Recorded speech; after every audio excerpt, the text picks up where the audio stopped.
The strange cry in the forest. The forest at the edge of Hollow Creek was quiet that night, too quiet. Alex had walked this path hundreds of times before, but something felt different now. The air was colder. The trees seemed taller. They're black. Shapes leaning over the dirt road like they were listening. He pulled his jacket tighter and quickened his steps. The sun had set an hour ago, and a pale moon hung low in the sky, casting silver light on the path. Normally, there were sounds here: crickets, frogs, the rustle of leaves. Tonight, nothing. Just silence. Then he heard it dot. It was soft, almost too soft to notice at first. A sound that didn't belong. A cry. Alex froze. It wasn't the cry of a baby, and it wasn't an animal sound either. It was strange, high-pitched, shaky, and it had an echo, like it came from far away and close at the same time.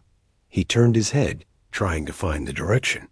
The sound came again, clearer now. It was coming from the woods, off the main path.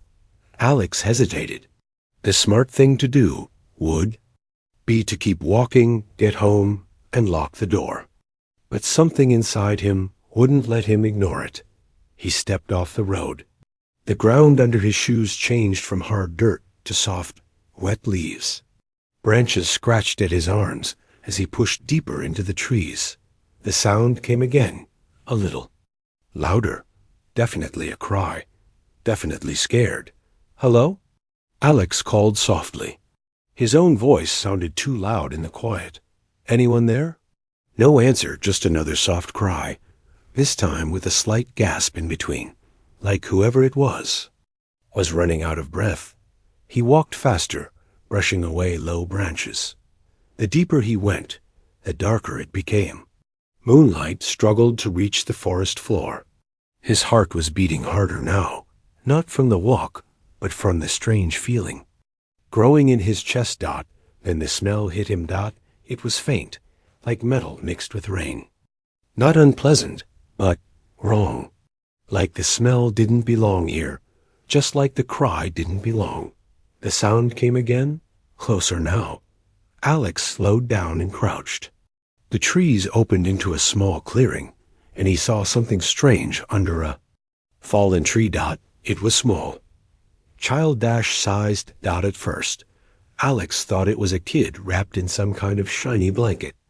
But then it moved, and the blanket shimmered, not like fabric, but like water catching light. The figure had skin that reflected a soft blue glow. Alex's breath caught. A child, if it was a child, had huge eyes, silver and bright, that blinked slowly as it looked at him. Its body was thin, almost fragile, with arms wrapped tightly around its knees. Its face was smooth, without eyebrows or hair, and the skin looked almost like glass, smooth and perfect. The child made. The sound again, the strange cry he had followed, and Alex realized it was calling for help. "It's okay," Alex whispered, stepping closer. He didn't know why he was whispering, only that it felt right. "I'm not going to hurt you." The child tilted its head, as if trying to understand. Then it blinked twice and let out a soft, trembling noise. Alex took another step, and that's when he heard it, a sound from far behind him. Low, deep, metallic. A growl, but not like any animal growl he had heard before. It was like metal grinding against metal, mixed with the hum of an engine. The ground under his feet seemed to vibrate slightly. The child's eyes went wide. It looked over Alex's shoulder and let out a short, sharp sound. Fear. Pure fear. Alex's. Instincts screamed at him. Move. Now. He bent down and scooped up the child. It was lighter than he expected, and warmer, like it had been standing near a fire. The glow from its skin brightened for a moment, making the shadows around them sharper. From the trees behind them came another sound, this time heavy footsteps. Slow, deliberate, and getting closer. Alex didn't look back. He didn't want to see what was making that sound. He turned and ran. The branches whipped at his arms and face as he pushed through the forest. The child clung to him tightly, small hands gripping his jacket. Its breathing was fast, and he could feel its heartbeat racing. The footsteps followed, heavy and steady.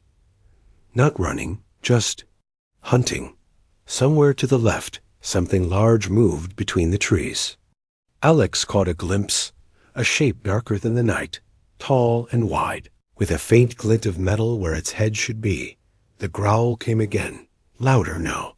Alex's mind raced. He didn't know what this child was, or what was chasing them, but he knew one thing: if he slowed down, they were both dead. He spotted a narrow path between two thick trees and squeezed through, feeling the bark scrape his shoulder. The child's glow flickered, like a candle in the wind. The footsteps stopped. The forest went quiet again. Alex kept moving, trying not to make noise. Every breath felt too loud. Every step felt like it could give them away. Then, from the darkness, behind, something shifted. A slow, dragging sound like claws scraping over stone. Alex didn't stop to listen. He just ran. The chase Alex didn't know if his legs were moving because he wanted to run or because they simply refused to stop. The glowing child was in his arms, trembling, making soft, sharp breaths like a frightened bird. Behind them, something moved, big, slow, and deliberate. It wasn't chasing like a normal predator. It was stalking. The forest seemed to work against him.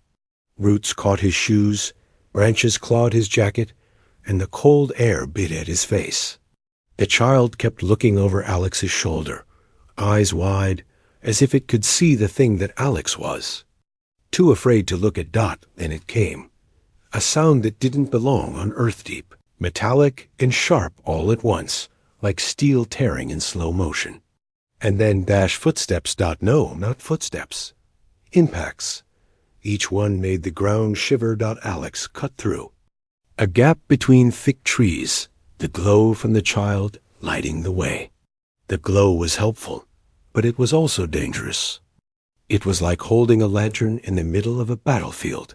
The creature roared again, but this time the roar was closer. Alex spotted movement to his left, a shadow gliding between the trees. No footsteps, no sound, just there, and then gone. His chest tightened. There were two of them. He reached a slope, almost sliding down in the loose dirt, struggling to keep the child in his arms. The child whispered something short, quick words in a strange language. Alex didn't understand, but he could tell it was warning him. The air suddenly changed. The forest smelled damp earth and wet leaves was gone. Now it smelled like burnt metal and ozone, the sharp tang of lightning before a storm. Alex's skin prickled. From somewhere above, a branch cracked loudly. Alex glanced up just in time to see a black shape drop from the trees. It wasn't fully solid. Its body seemed made of smoke and shadow, but its claws were very real long, curved and glinting silver. Its head was like a helmet with no face, only a slit of dull red light where eyes should be. Alex didn't think. He threw himself sideways, hitting the ground hard, rolling over sharp rocks. The child clung tighter, making a soft yelp. The shadow creature hit the ground where Alex had been standing, its claws sinking into the earth like knives into butter. Alex scrambled to his feet and ran downhill. The forest seemed alive, now every tree twisting into strange shapes in the glow. Every shadow a possible monster. Above him, the sound of the second creature's movement cut through the branches. Faster this time, they were closing in. Alex's lungs burned. His legs felt heavy. But the fear in his chest was stronger than the pain. He spotted something ahead. Old, broken fence. On the other side was a shack, half collapsed, covered in moss and vines. It wasn't safety. But it was cover. Alex pushed himself harder, the creatures behind now moving faster. The sound of claws scraping against stone grew louder, angrier. The fence gave way as he slammed into it, wood snapping like dry bones. He reached the shack, kicked the rotten door open, and stumbled inside. Darkness, dust, the smell of old wood. He crouched in the far corner, holding the child close. He could feel its heartbeat fast, too fast. It looked up at him with those glowing silver eyes and whispered something again, outside. The forest went silent, too silent. Alex's ears strained. He could hear the faint crunch of leaves, but it wasn't moving away. It was circling.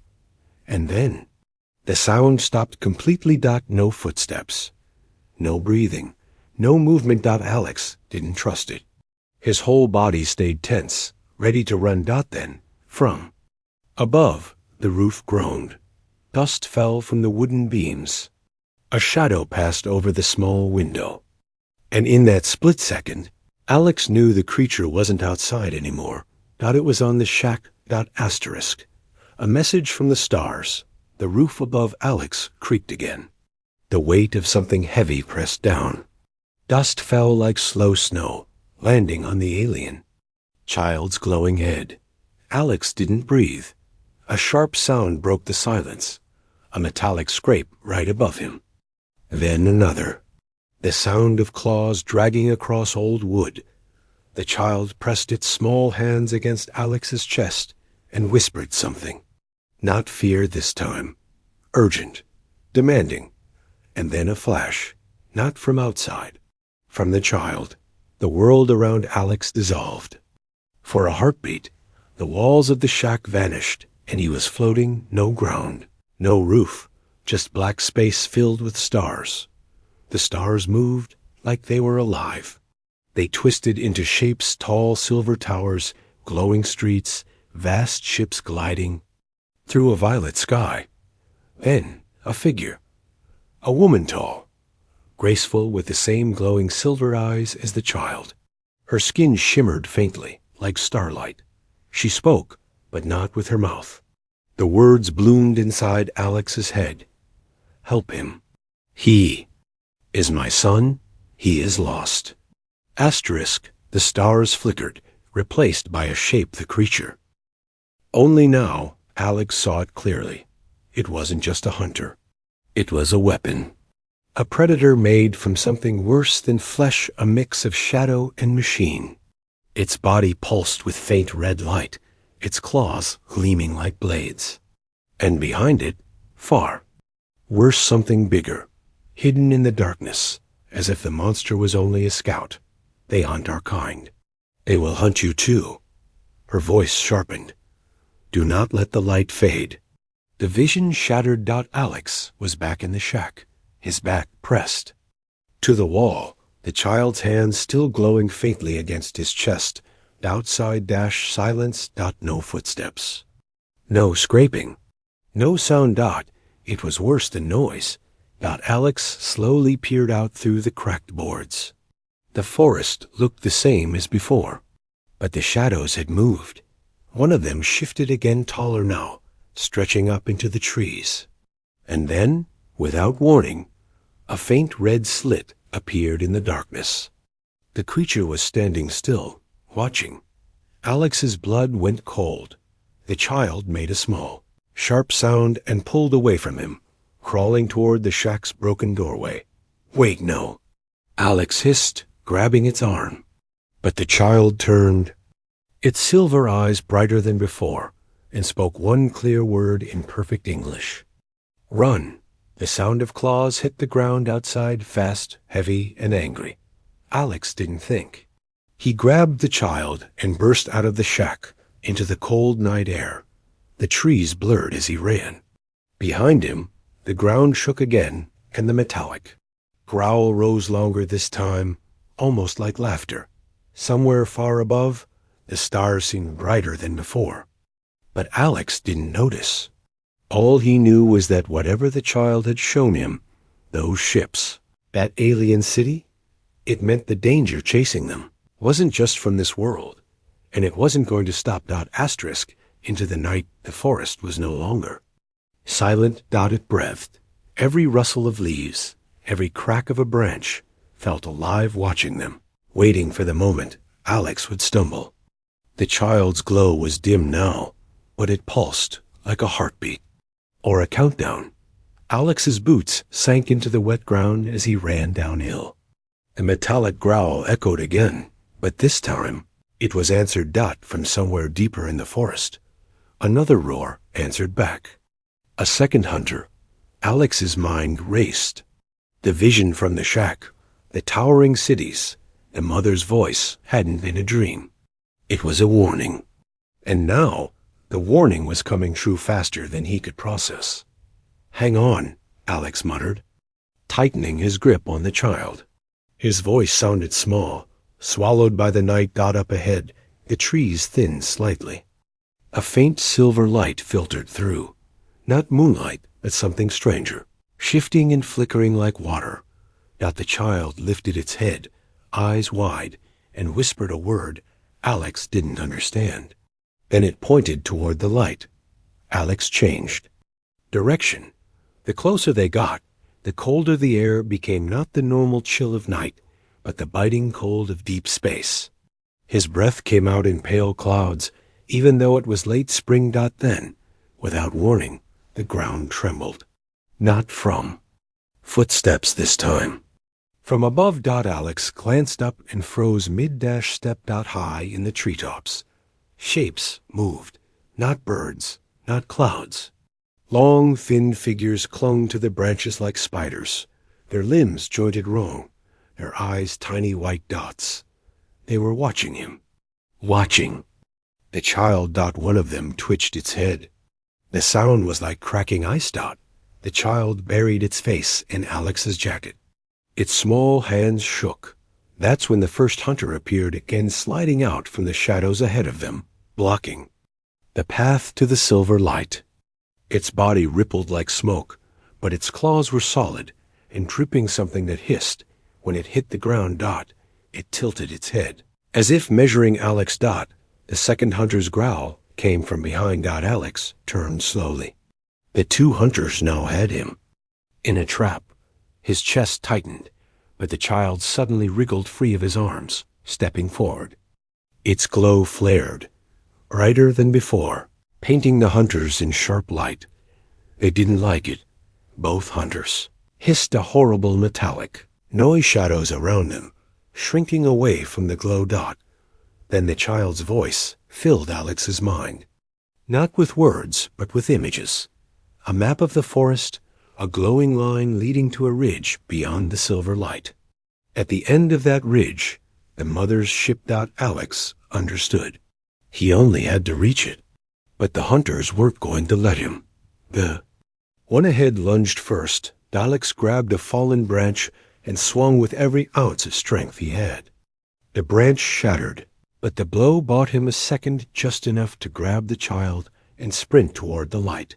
The hunters gave chase, claws ripping through tree trunks like paper. And then Alex saw it. The silver light wasn't a trick of the moon.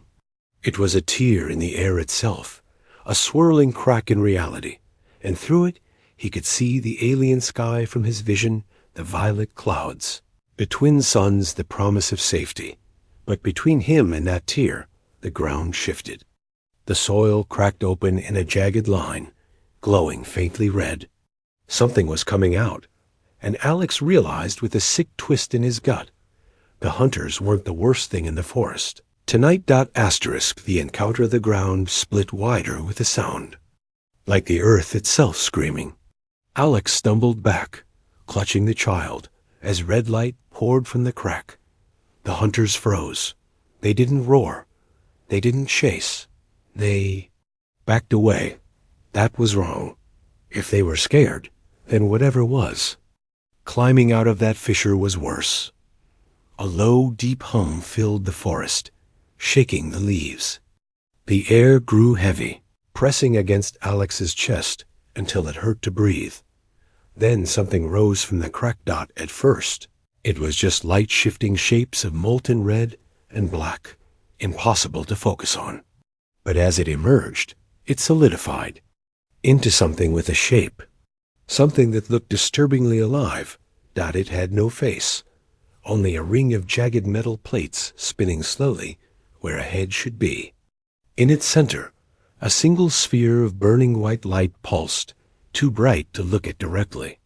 Its body was twisted and uneven, a patchwork of steel and shadow. The child made a sound Alex had never heard before, high-pitched, desperate, almost. Like a scream, but sharper. The hunters moved now, but not toward Alex. They circled the new thing, claws raised, shadows bristling. For the first time, they looked smaller. The new creature spoke, not in words, in thoughts. Alex's head rang with a voice that wasn't a voice, a pressure that filled his mind like boiling water. Images flashed, stars exploding, ships burning, cities collapsing under dark clouds. That an image of the child. Then Alex.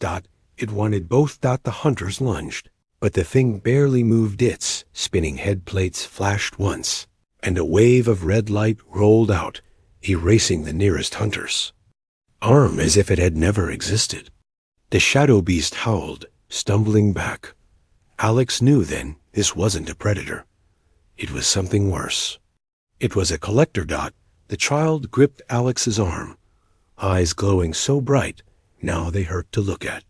And then, without warning, the child's voice filled his mind. If it takes me, it takes your world too. Alex's heart slammed in his chest. The collectors weren't hunting for food. They were hunting for fuel. And the child's light, the same light that had shown him the alien city, was what powered the ships, the weapons, the life of its people. If the thing in front of them took it, that energy would burn Earth down. To ash. The second hunter leapt at the collector, claws slashing, but the thing caught it mid-air, crushing it in silence. Shadows poured out of the broken body and were pulled into the collector's core. Alex knew they had seconds. The child's glow spread now, wrapping around both of them in a thin, trembling sphere of light. Alex felt the warmth in his bones. It was protecting him. The collector moved forward. The air twisted, pulling at Alex's skin like a vacuum. He gritted his teeth, holding the child tighter, and did the only thing he could think of. He ran straight toward the silver tear in the air. The collector roared without sound, and the ground beneath Alex's feet shattered. They weren't going to make it, not unless something or someone was waiting on the other side. The mother, the silver tear, in the air rippled like water hit by a stone. Alex was 5 steps away, his lungs burning, the child's glow trembling around them both. Behind him, the collector closed in. It didn't run. It didn't need to. Every slow step it took pulled the ground toward it, like gravity was bending. In its favor, the light from the tear suddenly flared, so bright Alex had to shield his eyes. A shape emerged, not a person, not at first. A vast silver form slid out of the light, like the bow of a ship breaking through a storm wave. Smooth, curved metal, alive with lines of flowing blue energy. The collector stopped. From the ship's underside, panels opened like petals, revealing a deep violet glow. The air vibrated. Then a voice, sharp, ringing, commanding, filled the space between Alex's ears. It wasn't gentle like in the vision. This voice had steel in it. My son. The glow in Alex's arms brightened. The child reached out toward the ship. The collector reacted instantly. Its spinning headplates spun faster, its core flaring white-hot. The ground split again, but this time it wasn't reaching. It was pulling. Alex felt his feet sliding backward. Toward it, from the ship, a beam of light shot down, striking the collector's side. The blast tore away chunks of its shadowy armor, but instead of falling, the pieces slithered back into place, reforming. The collector screamed, a sound like metal scraping inside Alex's skull. The hunters, still alive but broken, scrambled away from the fight. Even they wanted no part in this. The silver ship moved lower. A section of its hull, unfolded into a narrow platform, and a figure stepped out. She was taller than any human Alex had ever seen, her form wrapped in flowing silver armor that shimmered with faint blue light. Her hair, if it was hair, moved like strands of liquid glass. Her eyes burned with the same silver glow as the child's. The alien mother Dot, she leapt from the platform, landing between Alex and the collector without a sound. In her hand, a weapon formed from light itself long, curved, and humming with restrained power. The collector lunged Dot the ground between them, exploded in a shockwave as her blade met the creature's claws. Sparks of red and blue lit the trees. Like lightning, Alex staggered back, clutching the child, who was staring at her with wide, tear-bright eyes. The fight was too fast for him to follow flashes of light. The mother's blade slicing through shadow, the collector's claws striking. Like meteors, every impact shook the air. Then, in the middle of it all, the mother's voice rang in Alex's mind, again calm now, but still edged with urgency. You carried him. You shielded him. You are marked. Alex didn't know what that meant, but before he could ask, the collector struck with its core, a blinding sphere of white light. The mother moved faster than sight, blocking it with her blade, the impact sending out a shockwave that tore branches from the trees. She didn't turn, didn't even look back at Alex, but her words hit him like a command. When I say run, you run to the light. Do not look back. The collector reared up, shadows boiling off its form. Alex knew the next second could decide whether they all lived or none of them did. Asterisk. More than thanks, the collector struck. Again, but this time, the mother didn't block. She stepped aside, letting the attack slice through empty air. The movement was so precise, so sharp, that for a second, the creature seemed confused. That second was enough. Her blade shifted, its blue light flaring white-hot. She swung once, and the collector's spinning head plates shattered, the pieces flying apart like shards of glass in a hurricane. The core pulsed violently, cracks of red splitting its surface. The thing staggered, its form unraveling, shadow spilling into the ground like black water. The mother turned toward Alex. Her silver eyes locked on him. Run. The command hit him like a physical shove. He clutched the child and sprinted toward the silver tier. The ground trembled under his feet as the collector let out a final mind-shaking scream. The light ahead grew blinding. The cold turned into searing heat. Alex leapt, and then the world bent. One moment, he was in the forest. The next, he was standing on a silver platform beneath a violet sky. Towers of living metal rose around him, their surfaces shifting like ripples in water. The air was thin, but alive, humming with energy. The mother landed beside him, her blade fading into nothing. The silver tier behind them collapsed, the forest vanishing like smoke in the wind. The child ran to her, small arms wrapping around her waist. She knelt, holding him close, murmuring in a language Alex couldn't understand, but he felt it in his chest, warm and steady. Then she rose and faced him. You carried my son through the dark. You faced the hunters. You faced the collector. Her gaze softened, just slightly. No human has done this before.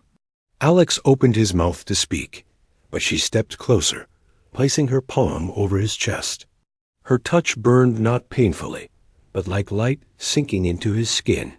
A mark formed there, faint but glowing, a spiral of silver lines, shifting like liquid metal.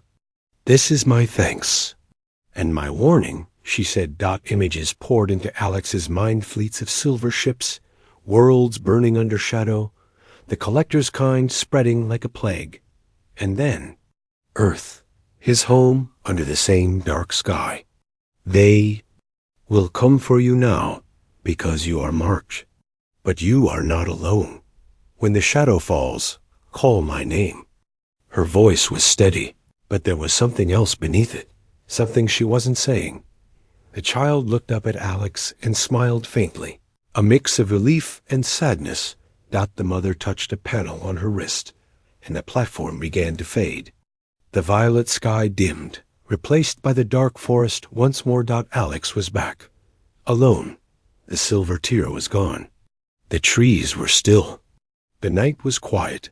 He stood there for a long moment, trying to breathe. His hand went to his chest. The mark was still there, warm under his skin, pulsing slowly like a heartbeat. Somewhere, deep in the shadows of the forest, something shifted. Not a hunter, not the collector. Something else. Alex turned toward it, his pulse quickening. The night wasn't over.